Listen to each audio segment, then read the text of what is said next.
법문 들으시는 모든 분들이 재앙은 소멸하고 소원은 성취해서 부처님 전에 복 많이 지으시기를 바람드립니다. 오늘 말씀드릴 내용은 금강경 제7분의 말씀입니다. 말하자면 깨치고 난 뒤에 보림을 하는 네 번째 시간이 되겠습니다.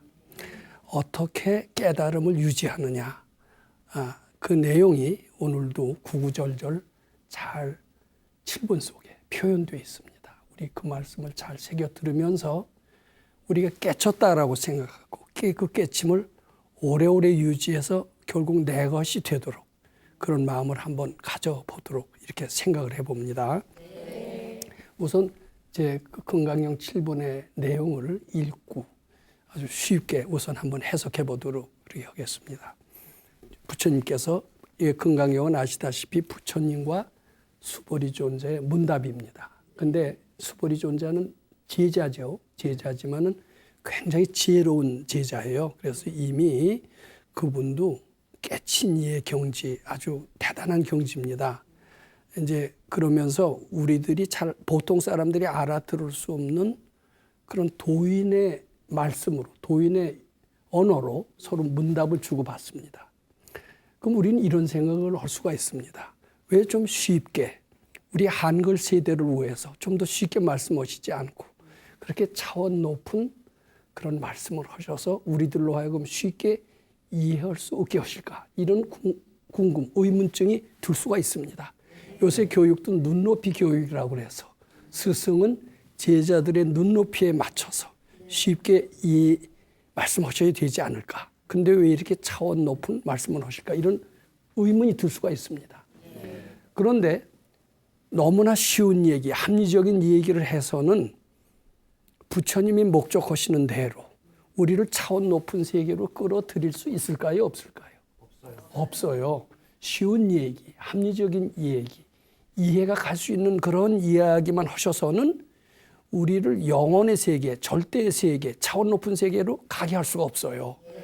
그래서 좀 너희들은 어렵지만은 너희들이 노력해서 나와 수보리 존자의 이야기를 깨치려고 노력을 해라. 그래야 너희들이 그런 노력을 해야 차원 높은 세계, 영혼의 세계로 갈 수 있느니라. 이렇게 이런 내용이 포함되어 있습니다. 그래서 서로 부처님과 수보리 존자의 말씀은요, 좀 차원이 높아요. 근데 차원이 높다고 우리가 짜증내거나 이렇게 해서는 안 됩니다. 우리가 그쪽을 깨치려고 하고, 닮으려고 하고, 지향하려고 해야 됩니다. 그런 노력이 있어야 돼요. 근데 그런 노력에 비해서 대가는 원체 엄청나게 커요. 그러니까 그런 약간의 노력 정도를 싫어해서는 안 된다. 처음부터 거저 먹으려고 해서는 아무것도 되지 않는다. 조금 노력을 지향해라. 알려고 해라. 깨치려고 해라.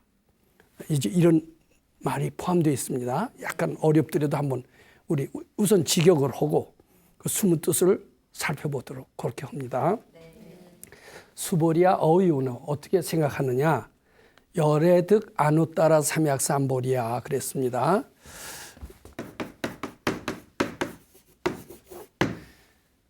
이게 본래 인도 말이라고 그럽니다. 인도 말인데 적당히 번역할 말이 없어서 그대로 발음 나오는 대로 그대로 쓴 겁니다. 근데 이제 요것을 무슨 식으로 번역하냐면 무상 정변시 무상 정등 정각 이렇게 이제 번역을 합니다. 그러니까 알기 쉽게 말해서 이게 부처님 지혜입니다. 아누따라 삼약삼보리라는 것은 부처님의 지혜. 자, 부처님의 지혜인데 부처님의 지혜가 아마 우리 보통 사람의 지혜보다는 굉장히 뛰어나고 위대하고 헤아릴 수가 없겠죠.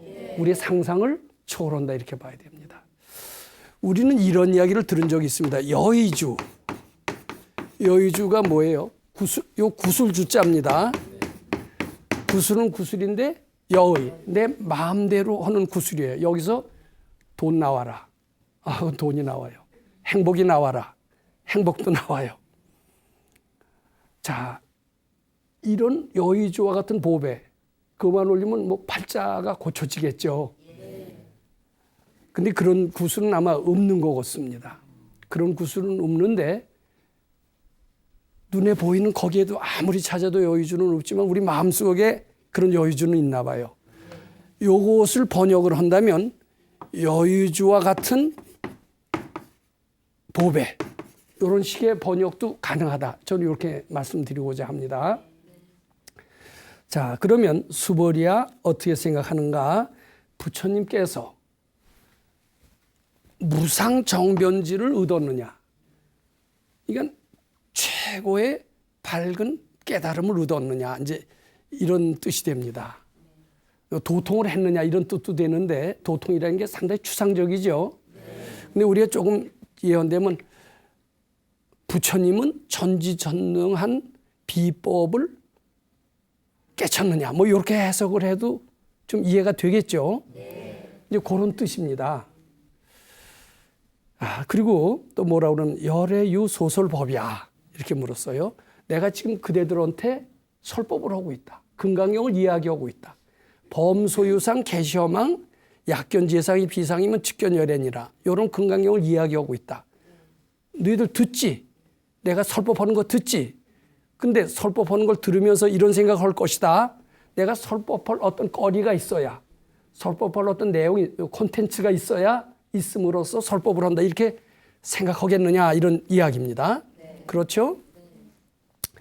그랬더니 이제 수보리 존자가 수보리언하되 여하해불 소설이로는 그렇다 아니다 이렇게 대답하질 않아요. 제가 부처님의 뜻을 해석한 바에 의하면, 저는 잘 모릅니다만은 아마 부처님께서는 이런 뜻으로 말씀하셨을 것입니다라는 그런 굉장히 겸허한 표현입니다. 여하해불 소설이로는 무유정법을 명안옥따라 삼약삼보리며 그랬습니다. 무유정법, 안옥따라 삼약삼보리는 어떤 것이냐 하면 특징이 무유정법이라는 겁니다. 무유정법. 정해진 법이 있지 않다 이런 뜻입니다. 자, 근데 우리는 안옥따라 삼약삼보리 이렇게 이름을 딱 지었잖아요. 그리고 우리가 뭐라고 우리말로 번역하냐면 무상정변지, 무상정등정각이라고 일단 해석을 합니다. 또 여의주와 같은 뭐 보배 이런 식으로도 해석을 합니다. 이렇게 딱 해석을 해놓으면은 정해진 게 있는 것 같아요, 없는 것 같아요? 이름이 있고 이렇게 되면 뭐 정해진 게 있는 것처럼 보이죠? 근데 이건 있는 게 아니라는 거예요. 그것이 무유정법이다 이런 뜻이 됩니다. 그리고 이제 부처님이 지금 금강경을 쭉 얘기하시지만은 이것이 얘기할 어떤 뭐가 있어서 내가 얘기하고 싶은, 강조하고 싶은, 내가 지금 여기 와서 금강경 7분을 말씀드리고 있잖아요. 들으시죠? 그럼 내 7분의 내용이 뭐냐? 이것은 보림의 내용이다. 보림의 내용 중에는 이런 것을 부처님이 말씀하심으로써 깨달음을 유지하게 하는 내용이 들어있다. 그것을 저는 미리 알아차렸어요. 그래서 그것을 일깨워드리기 위해서 여기서 얘기하잖아요. 내가 미리 말씀하실 것을 알아가지고 와서 얘기해 드립니다. 이건 나는 설법할 것이 있어요, 없어요? 설법할 것이 분명히 있죠. 이건 사람들이 법문을 할 때는 설법할 거리를 준비해 갖고 와서 신나게 얘기를 합니다. 이건 사람들이 그러니까 부처님도 그럴 것이다 이렇게 생각하면서 그런 질문하는 거예요. 부처님도 설법할 거리가 있느냐 이렇게 질문하니까 수보리 존자는 무유정법을 명안옥따라 삼약삼보리며 영무유정법을 열애가설이니 이랬어요. 그것은 설법할 거리가 정해져 있지 않고 설법을 하는 것입니다. 이렇게 대답을 합니다. 자, 제가 이제 제 경험의 얘기를 좀 많이 말씀드립니다. 아마 2003년, 3년인가 4년, 지금으로부터 16년 내지 15년 전에 제가 이제 서울 마포구 망원동에 있는 우리 집을 개방을 해서 무료급식이라는 것을 시작을 했습니다. 이 무료급식 시작한 지 몇 년 됐어요? 16년, 15년. 여기 거쳐간 노인네들도 제법 많겠죠. 근데 이것은 왜 했느냐? 우리 선생님이 시켜서, 금강경을 가르쳐준 선생님이 금강경을 실천하는 한 방법으로 배고픈 사람한테 먹이는 연습을 해라. 그렇게 시키신 것이 이제 그 원인이 되었다고 할 수가 있죠. 무료급식의 원인이 되었고, 이것을 시작하게 꾸준히 했어요. 중간에 어려운 때도 많았고 관두고 싶은 때도 참 많았습니다. 그런데 그래도 꾸준히 하게 된 것은 봉사하시는 분들이 자리를 떠나시지 않는 거예요. 근데 다른 데도 무료급식 하는 데를 많이 봤어요. 근데 1년 하다 관두고 6개월 하다 관두고 이래요. 오래 못해요. 우리처럼 15년을 꾸준히 하지 않습니다. 근데 우리는 이렇게 꾸준히 할 수 있는 것은 봉사원들이 자리를 지키셔요. 10년 이렇게 되더라도 그 사람이 그대로 해요. 왜 할까 이렇게 생각을 해봤어요. 근데 그 봉사는 단순한 봉사가 아니에요. 마음 닦는 봉사를 하니까 봉사를 하면서 좋은 일도 자꾸 생기는 거예요. 그러니까 그 관두게 되면은 그분들도 어떻게 생각하실까요? 이 좋은 일이 지금까지 대가를 바라지 않고 봉사를 했는데 관두면 이 좋은 일이 없어지는 게 아닐까, 이런 두려움이 들까요, 안 들까요? 아마 그래서 그런지 어땠는지 그런지 모르지만 계속 오랫동안 봉사를 유지하시기 때문에 제가 무료급식을 이렇게 오래 할 수 있는 겁니다. 근데 이제 무료급식을 오래 하면서 그분들도 좋아졌지만 저는 완전히 팔자가 바뀌었어요. 자, 어떻게 바뀌었느냐? 우선 마음속에 수많은 근심 걱정이 많았는데 근심 걱정이 다 사라지네요. 그리고 상당히 돈도 없으면서 무료급식이라는 용기를 냈어요. 주머니 털어서라도 무료급식 하자. 그럼 더 가난해져야 되겠죠? 네. 근데 가난이 아니라 가난이 사라지고 왜 이래 넉넉해지는 것 같아요. 그리고 제 팔자가 그 전에 세상에 뭐 기대하고 불평하고 이런 탐진치의 사고방식이 바뀌었어요. 기대하는 것보다 주는 마음으로, 불평하는 것보다 감사하는 마음으로 바뀌게 됐어요. 왜냐하면 무료급식 하다 보니까 들어오는 게 더 많은 거예요. 그러니까 그 사고방식이 바뀔까요? 안 바뀔까요? 이제 그러면서 저는 당당하게 뭐라고 얘기하냐면, 이 바람에 저는 약간 유명해졌어요. 많이 유명하지는 않았지만 많은 매스컴들이 와서 이게 무료급식을 하는데 참 수고하십니다. 대단하십니다. 칭찬하는 거예요. 그러면서 이제 이렇게 약간의 이름도 날리게 됐습니다. 근데 제가 왜 이렇게 얘기를 합니다. 나는 무료급식을 통해서 행복해졌고 넉넉해졌고 인격이 바뀌었다. 이렇게 얘기를 합니다. 자, 그럼 많은 사람들이 뭐라고 그러는 줄 아세요? 무료급식은 행복의 근원이다. 이렇게 이야기를 할 수 있죠. 네. 자, 이거 잘 보세요. 무료급식은 행복의 근원. 저는 나이 70될 때까지는 조그마한 법당을 만들어서 우리 금강경을 좋아하시는 동호인들 모임으로 꾸준히 법회를 해왔습니다.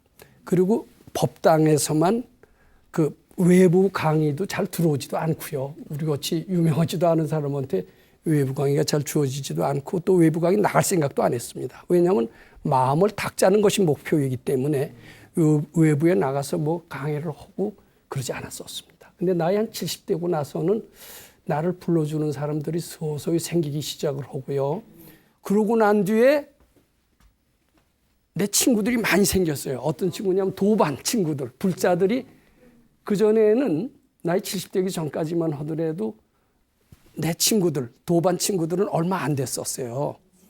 근데 이제는 상당히 많아졌어요. 일요일 날이면 앉을 자리가 없을 정도로 많이 몰려드네요. 자, 그것은 뭐라고 얘기할까요? BTN 때문에, 방송 때문에 덕을 봤다. 사람이 친구가 많아졌다. 이런 얘기 할 수 있을까요? 없을까요? 그러면 요새 왜 이렇게 사람들이 많아? 다 BTN 덕분이지. 사람들은 그렇게 얘기합니다. 틀려요, 맞아요? 맞아요?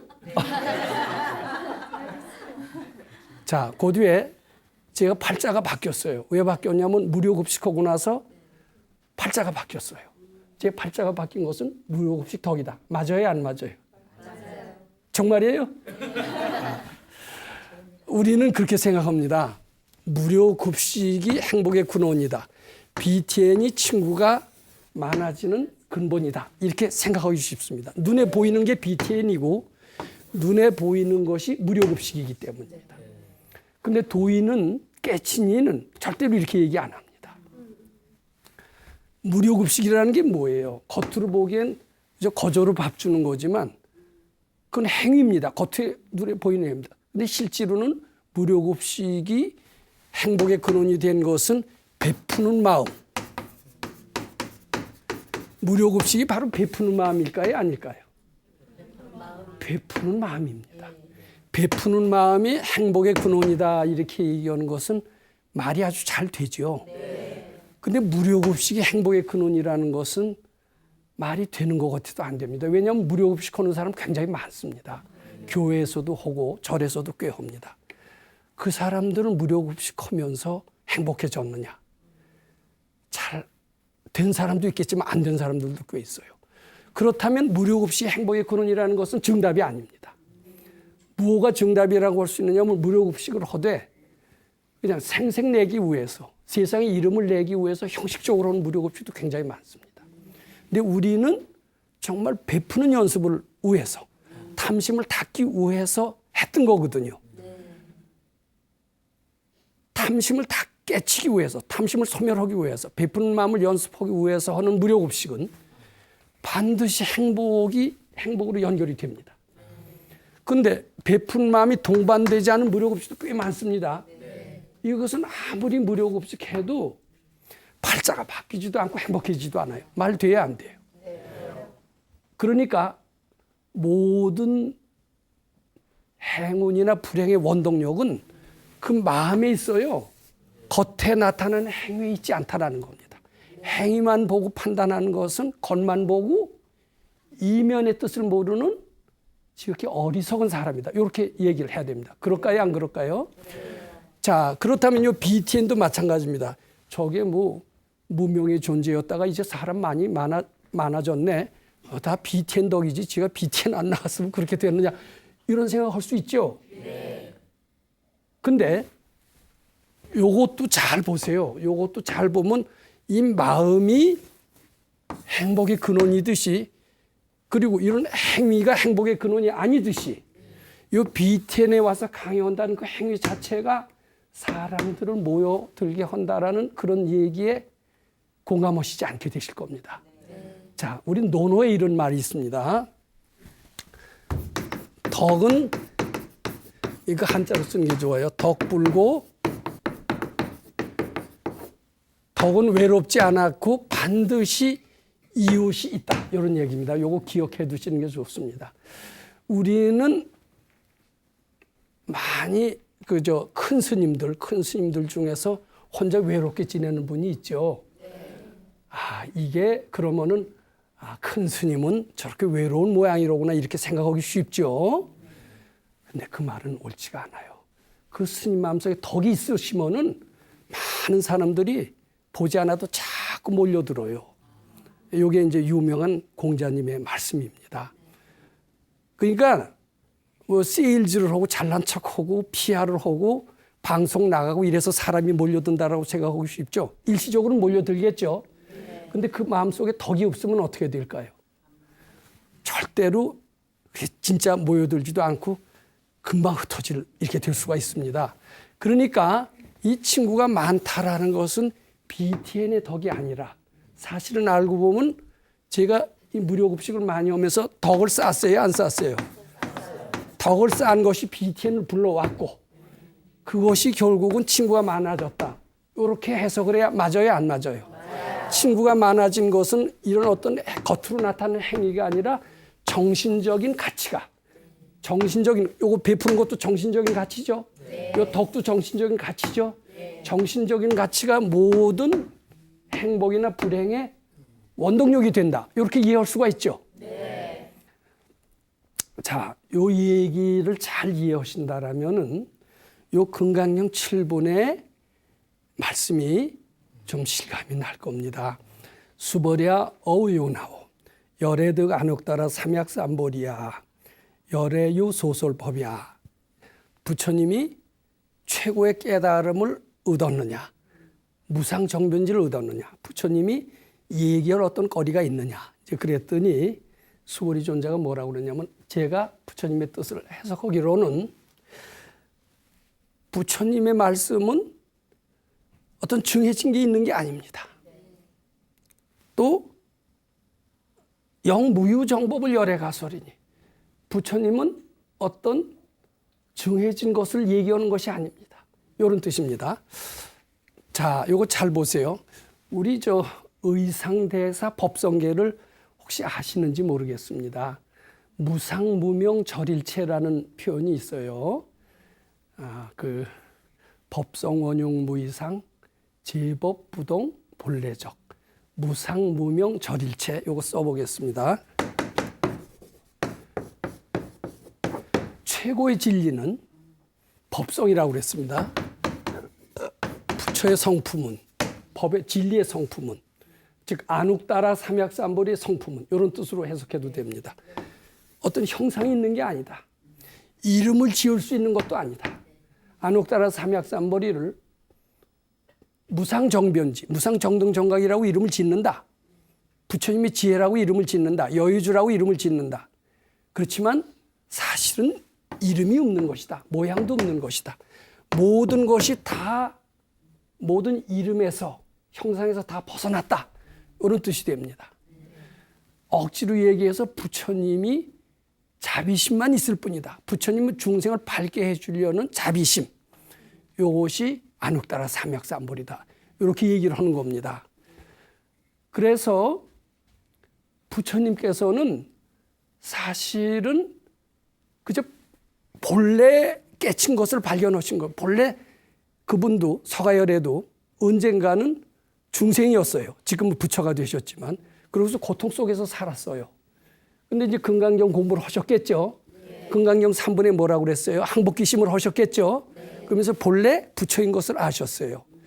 부처인 것을 딱 아시고 나니까 자기가 이 세상은 다 만든 거예요.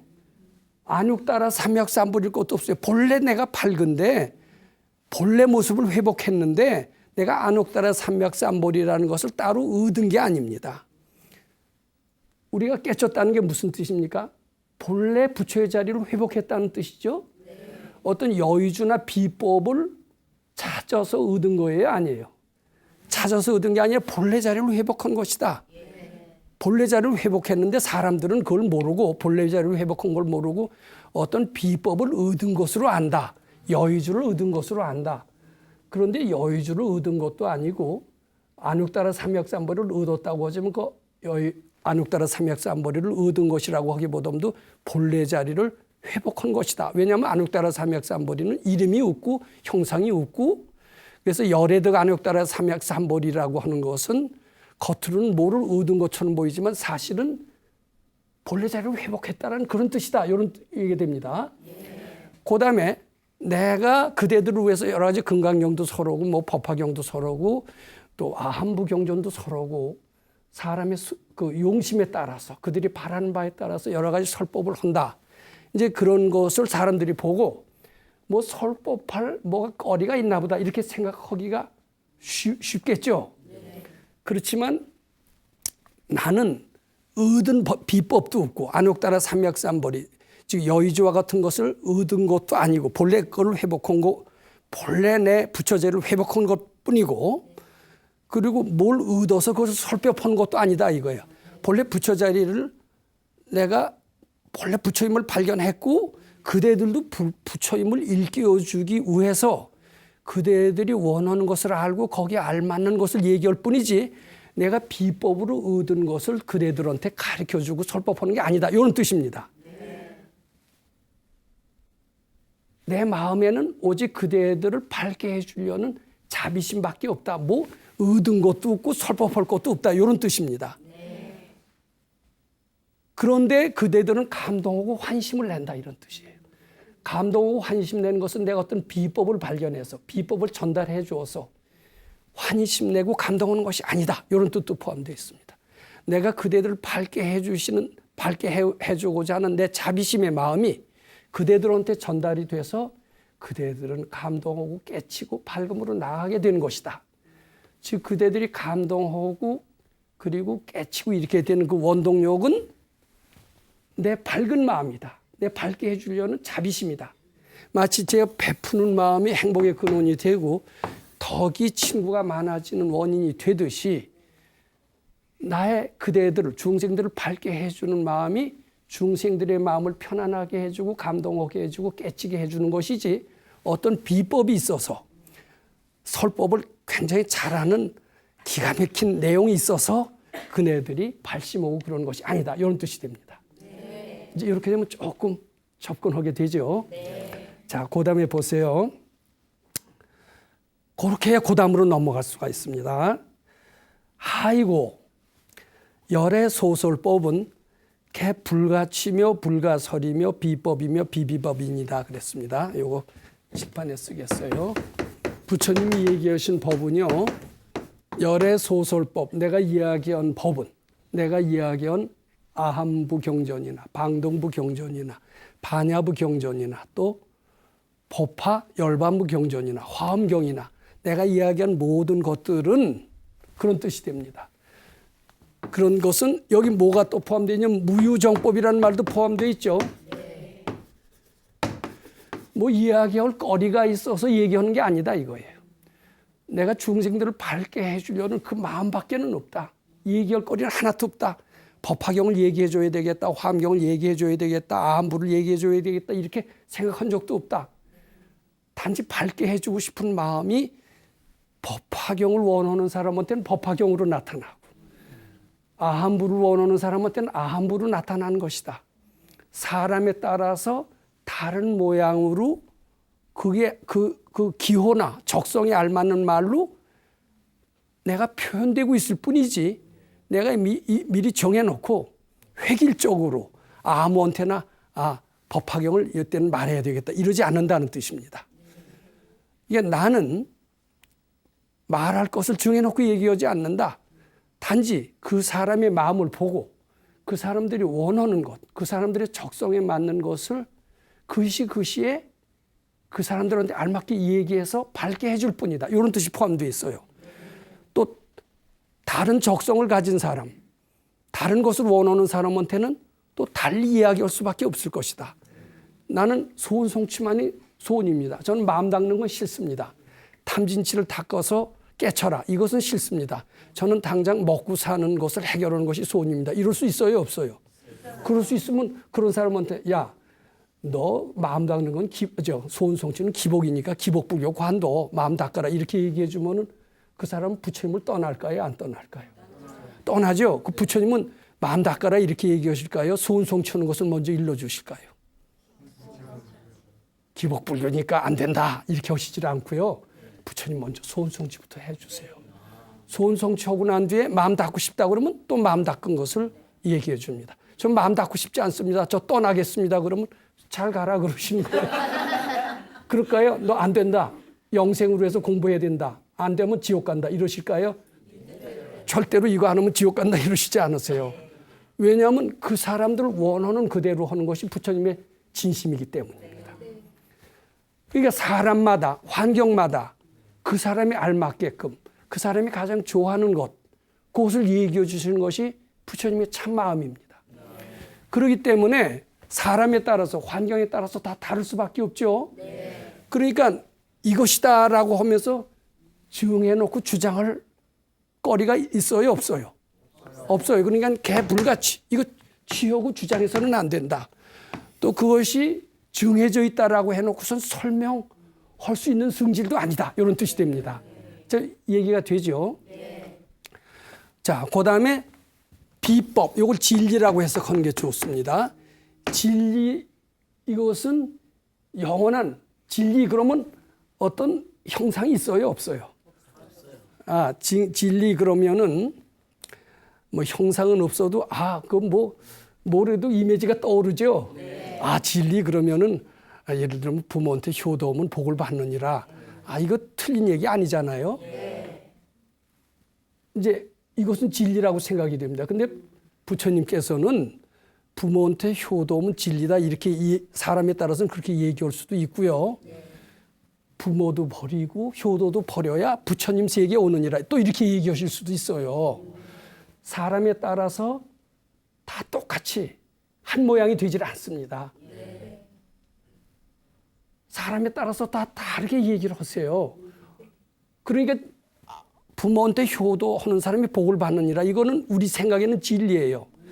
근데 부모도 버리고 효도도 버려야 부처님 세계에 들어가느니라 이것도 또한 진리죠. 그러니까 어떤 사람한테는 진리가 또 다른 사람한테는 진리가 안 되는 수도 있어요. 둘 다 말은 되죠. 사람에 따라서 다르게만 말씀하시는 것뿐이죠. 그래서 어떤 사람한테는 진리가 아니고 또 그렇지만은 진리 아님도 아니다. 결국은 밝게 해주는 것이다. 이런 뜻이 됩니다. 밝게 해주는 데는 어떤 모양이 정해져 있는 것이 아니니라. 이런 뜻이 되는 겁니다. 자, 이렇게 얘기를 한다라면은 부처님의 설법은 어떤 설법이라고 할 수 있어요? 사람에 따라서, 환경에 따라서 그 사람의 기호나 적성에 맞게 다양하게 설법하신다라는 것을 알 수가 있죠. 그런 것은 무슨 설법이라고 그래요? 수기설법 또는 대기설법 이렇게 얘기합니다. 근데 이건 깨친 이들의 특성입니다. 근데 깨치지 못했다면은 자기 미천 한두 가지 갖고 계속 그 얘기만 하겠죠. 근데 자기 미천이 무궁무진하다면 어때요? 사람에 따라서 그 사람의 기호나 적성에 따라서 다양하게 처방을 내려서 병에서 벗어나게 해주실 수 있다는 것을 어렵지 않게 이해할 수가 있습니다. 이것이 깨친이의 설법의 특징입니다.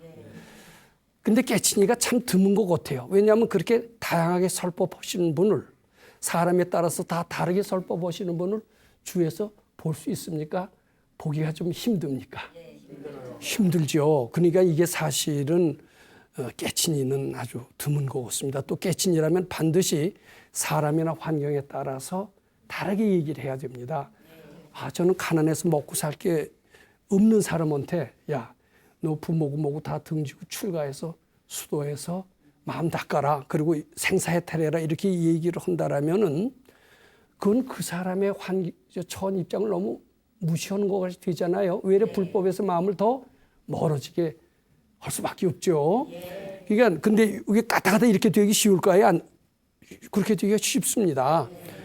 근데 그런 이들은 뭐 정직하고 성실한 일 수는 있어도 적어도 깨친이나 밝은이라고 할 수는 없을 것 같아요. 그러니까 세상에서 정직하고 성실하고 모범생과 깨친이나 도인하고는 비슷한 것 같아도 매우 다릅니다. 요건 어때요? 도인의 설법의 특징을 잘 실감나게 나타낸 것이라고 할 수가 있죠. 또 이런 식으로 도인 노릇을 해야 그 깨달음이 유지가 된다. 이런 뜻이 되죠. 즉 보림하는 방법을 구체적으로 설명하는 것이 된다. 이렇게 말씀드릴 수가 있습니다. 부처님의 설법은 정해져 있지 않습니다. 자, 우리 이제 실감나는 이 얘기를 한번 좀 얘기해 보도록 합니다. 흔히 남방불교가 어디예요? 태국, 미얀마, 스리랑카. 그런데 남방불교죠. 그런 불교는 무슨 불교라고 그래요? 소승불교라고 얘기하는 거 들었어요? 안 들었어요? 소승불교라고 그럽니다. 근데 우리나라에서만 소승이라고 그러지 태국, 미얀마, 스리랑카에서는 지들이 소승이라고 할까요? 안 할까요? 안 하죠. 그리고 중국, 한국, 일본을 흔히 대승불교라고 얘기를 합니다. 그래서 우리는 언뜻 생각하기에 소승의 가르침이 있는 것 같아요. 소승의 가르침은 무엇을 기본으로 한다라고 생각을 하느냐면 아함부경전, 또 방등부경전,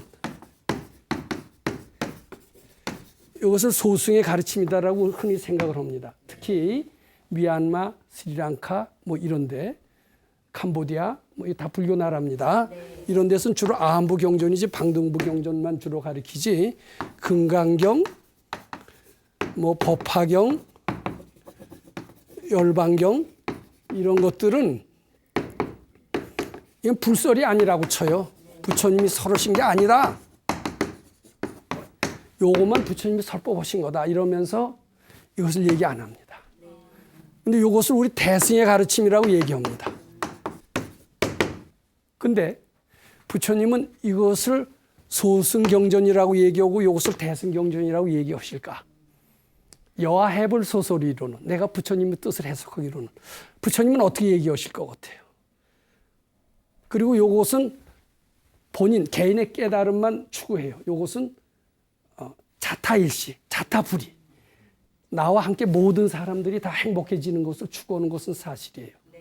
그래서 이것을 대승경전이라고 그러고 그 말은 가르침의 경전의 내용이 좀 스케일이 큰 것 같아요. 이게 그건 사실입니다. 근데 부처님은 그렇게 얘기하세요. 않으세요? 사람에는 소승과 대승이 있어도 경전에는 가르침에는 대승 소승이 없다라는 겁니다. 사람이 소승이니까 거기에 알맞게 설했을 뿐이다 이 뜻이에요. 사람이 대승이면 거기에 알맞게 설했을 뿐이다. 이렇게 돼야 맞습니다. 네. 즉 소승 대승은 마음이 아니라 어떤 마음 밖에 사물이나 이렇게 되죠. 네. 사물은 대승 소승으로 나눌 수가 없는 거예요. 네. 사람의 마음만 대승으로 소승으로 나눌 수가 있는 겁니다. 자, 어디가 성지냐? 성지, 명당. 자, 우리는 성지를 찾아가서 우리 어때요? 팔공산 갓바위 거기 성지라고 그럽니다. 거기 가서 기도하면 한 가지 소원은 다 이루어진다고 그래요. 거기를 성지라고 그럽니다. 세계적인 성지 굉장히 많습니다. 자, 그럼 성지는 어떨까? 명당은 어떨까? 우리는 명당을 찾아서 무덤을 쓰고 성지를 찾아가서 기도를 하고 이럽니다. 근데 성당 명지 정해져 있지 않아요. 도인이 머무르면 성지예요. 그리고 기린이 머무르면 명당이다 이렇게 해야 돼요. 즉 사람의 마음에만 변동이 가능하고 정해져 있는 게 없지 성진이 명당이니 흉당이니 이런 것들은 다 이미 이름으로 정해져 있어요. 그런 장소가 정해져 있지 않다. 이런 뜻도 요 안에 포함되어 있습니다. 자, 질 나중에 이제 시간이 돼서 정리를 해보겠습니다. 아이고 열애 소설 개불가 그리고 이제 질 나중에 일체 현승이 개인 무위법의 이유 차별이라고 그랬습니다.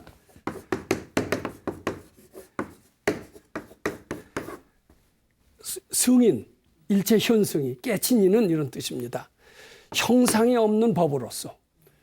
그러니까 안우 따라 삼약삼벌이 같은 것은 무상무명절일체라고 그랬어요. 이름도 없고 형상도 없고 모든 것을 다 떠나 있어요. 모든 분별이 다 떨어져 있습니다. 단지 그런 법으로서 사람은 다 차별이 있어요. 무위법이라는 것은 모든 승인이 깨친 법은 다 동일해요. 다 무위법이고 이름도 없고 형상도 없습니다. 얘를 좀 더 알기 쉽게 얘기하면 부처님이 깨달으신 것이나 제가 알기로는 공자님이 깨달으신 것이나 예수님이 깨달으신 것, 소위 세상에서는 승인이라고 그러죠.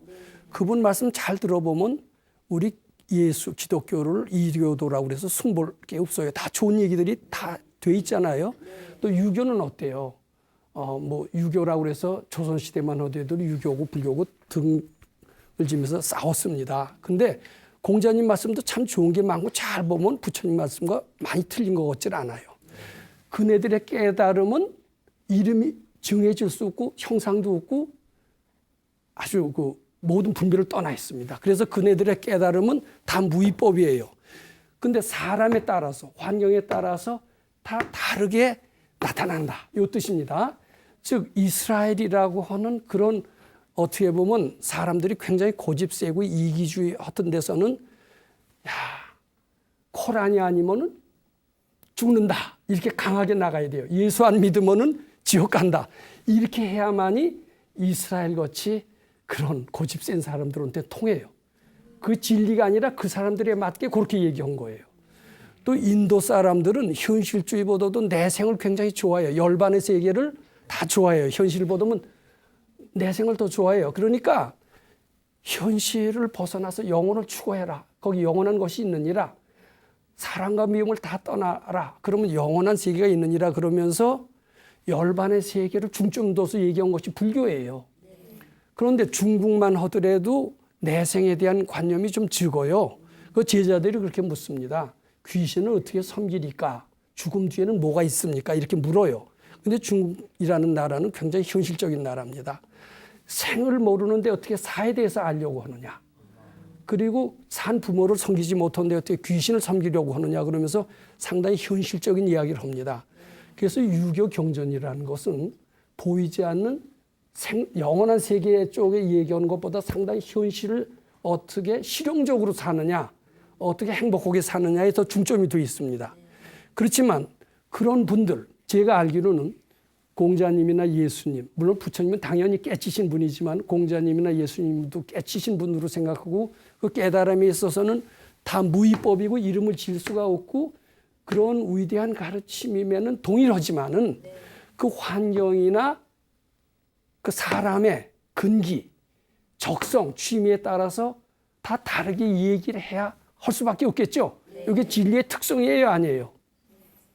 그렇게 해야 되느니라. 왜냐하면 부처님의 설법도 개불가치며 불가설이며 비법이며 비비법입니다. 이러기 때문에 성인들도 다 당연히 다르게 이야기하는 것이다. 너희들도 깨쳤다라면은 모든 사람의 다 공통적인 획일적인 설법이 되어서는 안 된다. 획일적으로 얘기해서는 안 된다. 사람이나 환경에 따라서 다 다르게 얘기해서 그 사람들을 밝게 인도해 줘야 될 뿐만 아니라 다른 이교도의 가르침이라고 해서 사교다. 뭐 이렇게 무시하거나 서로 반목해서는 안 된다. 이런 뜻도 포함되어 있죠. 왜냐하면 깨친 바는 다 동일하고 환경이나 사람에 따라서 다르게 이야기할 수밖에 없기 때문이다. 이런 진리가 이 7분에 나와 있습니다. 예, 부처님이 큰 뜻을 생각하면서 나와 다르다고 해서 우리 뭐 무시하거나 차별하거나 이러지 말고 다 성인의 가르침은 이러한 금강경 7분대로 되어지는 것이로구나 이렇게 이해를 하면서 우리 너그럽게 포용하는 마음의 자세를 갖는 것이 매우 바람직한 불자의 자세다 이렇게 생각을 해봅니다. 네, 감사합니다.